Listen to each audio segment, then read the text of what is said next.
What's going on, guys? Welcome back to W.D.Y.D CSP. What do you do as a central sterile processor, guys? New series, how-to series, how to inspect instruments, guys. And we're going to start from number one, point blank, from scratch. Whether you've been in the field for 30, 40 years, or you just started, or you're thinking about it, this is a video you guys want to tune into. So tune in. All right, guys, as I said, we're starting from scratch, from the beginning, the basic of instruments, the basic of them all, right here, curved and straight hemostats.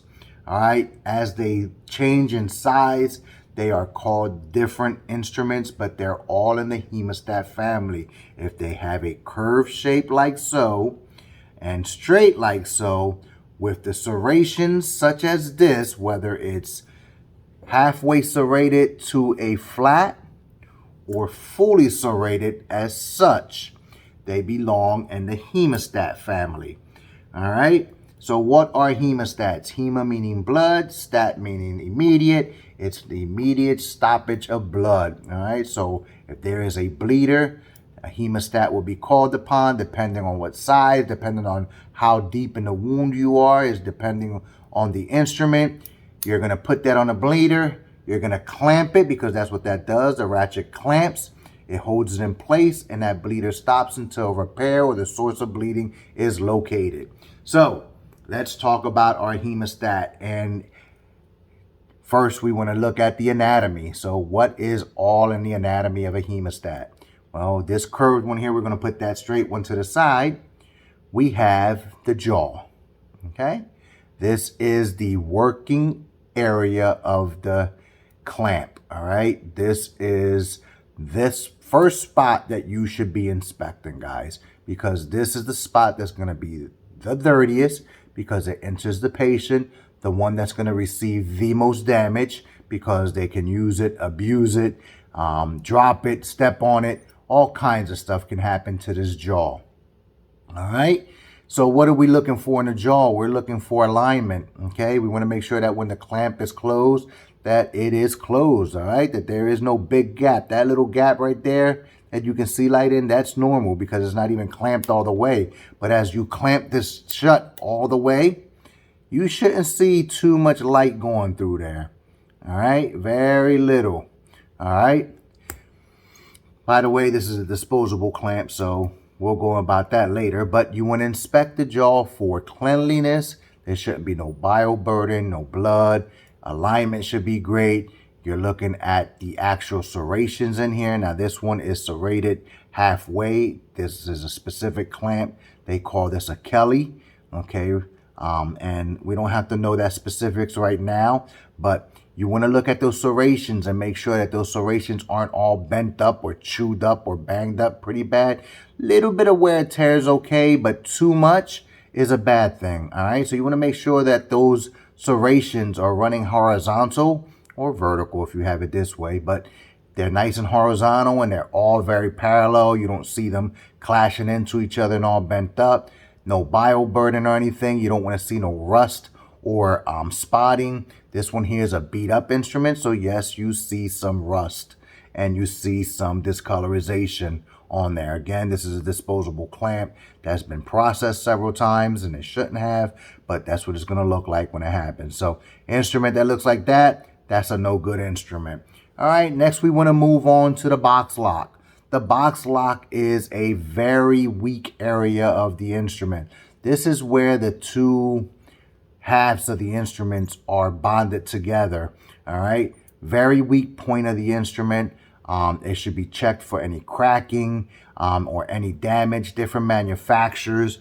You can see this one is pretty solid. You don't see like a little pivot. As this one, you see the little pin in the middle that holds it together. Depending on the manufacturer and the quality of the instrument, that can change. But you want to look for any cracking, flaking, any bioburden being debris, blood, soil, any type of adhesive, anything along that box lock. Okay, before we move on to the shank, you want to make sure that this instrument opens and closes very freely, all right? It should be pretty loose. Shouldn't be too much resistance like this one. Okay, you shouldn't have that. Okay, to close this instrument, I gotta put a good amount of force to open and close that. That's not good. You want to make sure that this instrument opens and closes pretty freely with not that much resistance. So that's another test. The shank. Want to make sure that the shanks are even, that you don't see one straight and the other one all bent and out of shape or away from the center, whatever it may be. You want to look for bioburden, adhesive on that. You want to move down over to the rings and do the same thing. You want to feel these rings. Make sure there's no adhesive around there, no visible bioburden, any kind of rough spots or any sharp edges on there. You want to move on to the actual ratcheting mechanism. So they have little teeth on the ratcheting mechanism. You can see these teeth. These are raised teeth to help close this instrument. You see that? They have it on both sides. They should be pretty much even. All right. So when you lock that instrument, it should stay locked. All right. You go all the way, it should lock pretty good. So talking about the ratcheting, when you ratchet on the first ring, on the first latch, right, you should want to do a functionality test and gently tap the instrument on an angle, one side and the other. Okay, that instrument should not spring open on you. Let me show you an example, and that's why I brought this little instrument in. On the first ratchet, first tap, see that spring open? That is a bad instrument, all right? Although it looks very good, when you do the tap test, it springs right open. That's not good. Reason being, when you clamp this on a bleeder, it has no security on it. So if that thing gets tapped on lightly and springs open, it can cause the bleeder to spray all over the place and be unnoticed. That's a non-functional instrument. This isn't going to do any good on the field. So you want to make sure that on the first click, you grab your instrument by the box lock and gently tap. Okay? This will only work if this instrument is fluid in opening and closing. If it's very stiff like this instrument and you put it on the first latch, I don't care how hard you tap, this instrument is not going to spring open. So it's important that you have a fluid instrument, okay? Not one like this that's stiff. So guys, those are all the inspection points on a hemostat forceps, okay? From the jaw to the box lock, to the shanks, to the rings, to the ratchet, okay? That's your components for almost every basic forceps clamp that there is in a set. All right, this is the specifics of a curved hemostat and a straight hemostat. All right, what's the difference between the two? One's curved, one's straight. You still want to check for alignment. You still want to check for debris.